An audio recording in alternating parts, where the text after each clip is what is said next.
Not every Holocaust survivor who lived to tell the tale was actually able to bring themselves to tell the tale. For some survivors, the past was something to protect their children from. For others, it was just simply too painful to put into words. But silence carries its own weight. What happens in families where the story is not fully told? How do children and grandchildren make any sense of something they can feel but don't fully understand? Brent Diaz is a trauma therapist. Having the chance to talk about the trauma and process it does lead to more healing, I think, for people. It leads to more, more chances to kind of get it out, to talk about it, to talk about the impact even on the family members that come afterwards as well. I think it's really helpful to be able to do that. But at the same time, I mean, we're talking about the Holocaust here, and I can understand people just not wanting to voice that, right? So again, there's no shame in not sharing, and people will have really good reasons for keeping things locked in and not sharing and talking about it. But that does lead to further complications, right? So it does lead to this unspoken silence of this kind of like this black hole in the family's experience, right? Or in that person's experience just in their own lives. And it could lead to kind of like repressed feelings and maybe confusion within the family when maybe symptoms come out, but the children or the family members don't really quite know why, or they can't put two and two together. But at the same time, people are doing that a lot of times out of love or out of just their own sense of they can only tolerate so much, you know? So I would respect that lack of disclosure too. Even while I'm saying, yeah, talking about it is probably better, but you also have to be ready to talk about it too. So that's a whole other piece that you have to consider. It's something I've talked about and read about and studied and gone to therapists about for years, make that decades. What about people who don't immediately recognize how past experiences are affecting them? Like when I first heard about second gen groups, and I said, well, my mother was in Auschwitz, somebody else's mother was in Auschwitz, so what? That doesn't mean we have anything in common. I later found out, obviously, we have plenty in common. But Right. what are some signs that somebody may be carrying unresolved or inherited emotional weight, and they're not aware of what it is that they're carrying? Could you talk about that? Yeah. Yeah, indeed. I mean, it could show up in different ways, right? The research shows us that it can show up in something that they call constricted affect, which is just they're not having the same range of emotional experience that other people have, right? So that's just one thing that they found. Um, there have been a lot of times they've studied different families and they've noticed that there's been different communication patterns within the family, especially when it's unresolved, so you might be a little different in this because it sounds like your parents have talked to you about it and you've had conversations and been open about it. But in families where that silence is there, um, some of these familial patterns of there being kind of no-go zones of things we don't talk about, and again, kind of repressing feelings. There's been shown to be a lot of authoritarian sort of parenting styles from people who've experienced trauma, and then that shows up in families later on down the line as well. So there's different signs like that. A lot of times it's like there's something wrong and you just can't put your finger on it, right? There's something, maybe there's a temper within the family or within the individual, like the second gen individual, I mean, even, or maybe kind of like there's an anxiety there that seems to be absorbed, but they can't quite figure out what it is. Um, a lot of times it's those kinds of pieces that are impacting. And, interestingly enough too, I mean, it's easy to focus on all the negatives. And indeed, I mean, that trauma is obviously not a positive experience, but there's also been a lot of research shown that families who've had maybe family members go through things like the Holocaust, um, that there's also a lot of resilience that's come out too, right? And so sometimes these families are the families, and maybe this describes your family, like families who are actually quite close. There is open communication. There is really good identification between the members and a lot of support for each other, and even a pride in the identity, in this case, Jewish identity, right? So there's that aspect of the research too that comes out. But really, I think what we're talking about, you're mentioning the unresolved piece. Yeah, it's a lot of things like where people are reacting to certain things in an emotional way without quite fully understanding why that's happening. For some descendants of survivors, they never knew what happened to their parents or grandparents, and that was by design. Cindy Silverman is a third generation survivor who only found out what had happened to her grandparents much much later in life. My brother asked, "Are you German? Yeah, We're trying to make sense. Who are you? Where did you come from? right, You're not giving us information. We're trying to make right. sense of this." And she snapped back and said, "No, do never ask me that question again." To this Wow, day, I know exactly where I was standing. I know exactly what she was wearing, wow. because it was just really left an impression in my mind.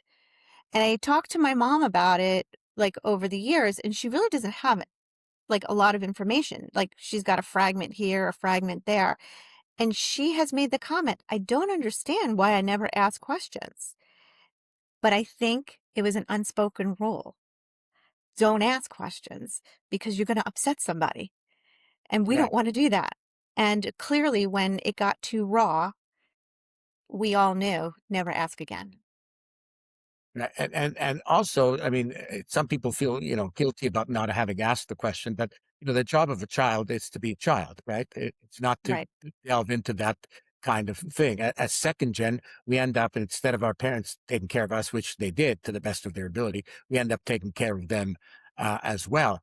At what was it like for you to uncover this history that you mentioned before, 25 years after your grandparents had already passed away? What was that like?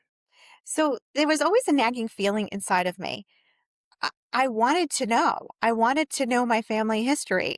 This was really important to me. And it was always a hole for me. And I remember picking up my grandmother for Hanukkah. She lived in Queens, which is about 40 minutes from where I grew up, which was on Long Island, and she didn't drive. And so we would Where go in Queens did she live? I'm just curious. Rego Park, Rego Park. Okay, go ahead. Forest Hills. So I remember picking her up and I'm in her apartment and I'm standing there and I'm looking around and I thought to myself, holy cow, the time is shrinking. And when she goes, I don't have any answers. And that night she had a stroke. And 2 weeks later, she passed away. Oh my God. And it was like a hole for me. And we go back to her apartment, to go through her things. What are we going to keep? What are we going to pitch? And lo and behold, my mom is in the bedroom and she opens a dresser drawer and she finds a box. And she opens the box and it was like almost like a ghost hit her. And she put the cover back on. And all she could pretty much we knew was there was German handwriting, right? So we knew it wasn't from this lifetime in America. And the box disappeared and it was never spoken about ever for years. The box, my parents had then moved to Florida and somehow the box conversation started to reappear because on their move I also got a box of my grandparents' belongings. And so then they moved in 1998. And so, over the next, I don't know, 20 years, right? The conversation about the box would come up and come up and come up. And like, it was so emotional for my mother. And I couldn't really understand why it was so emotional. Now I know that box, the ashes of her family to her. It's like, you can't take my family from me. This is all I have. Right. And Oh, so, over time, we'd step into the box. Initially, it was just like, we'll look at a letter, we'll see what's here, put it back on, not talk about it for another couple of months. Then we'll oh, pull it out. And then it was COVID. And I said, Mom, I want the box. What do I have to do to get the box? I promise I'll give it back to you. I promise. She said, okay. So I spent a lot of COVID scanning and archiving all of what was in the box, which were letters, literally every document and letter that pertained from 1938 to 1947 was in this unbelievable. box. And so it was written, many of the letters, because they were from my great grandparents, were written in current, I think is how you pronounce it. It's an ancient form of German script. So I couldn't even make out the letters. So now I had to go find a translator. My gosh. And so I was able to find a translator. And I am a trained researcher. And so I thought, Grandma, you just gave me the best gift ever. And I literally spent hours, days, months putting it in a timeline, cross-referencing names and addresses and doing research based on the documents, and that I was able to put the entire story together. I am a psychologist by trade, so I found this very interesting, and it had helped me kind of delve into some of the dynamics in my family. And first of all, there is nobody should ever feel uncomfortable, because we're gonna fix everything and we're gonna take away pain, because feeling is way too much to sit with, particularly somebody else's pain. And I think that when things are difficult and things are difficult to talk about, silence still exists in my family of origin. I can tell you that it's something that I have tried to overcome in my own family. Um, and try to talk about difficult topics and feelings and whatever, but you can definitely see the patterns, to this day, particularly like my mom. She doesn't ever, she puts a positive spin on everything. um because we can't really talk about that. We can't talk about things that are hard. So silence just really plays a part. Now, the silence for me in their story is not just the silence they didn't share with me, the story, but almost the erasure of their family becomes silent. Right. It became silenced. And my goal is to unerase that silence and bring their story to life. If you like what you heard today, please be sure to rate, follow, or subscribe to Chosen for What wherever you get your podcasts, to make a donation, or to learn more about the Foundation for Genocide Education. Visit their website at gened.org. Don't worry, the link can be found in the show notes. For the Foundation for Genocide Education, I'm Tommy Schnurmacher. Until next time.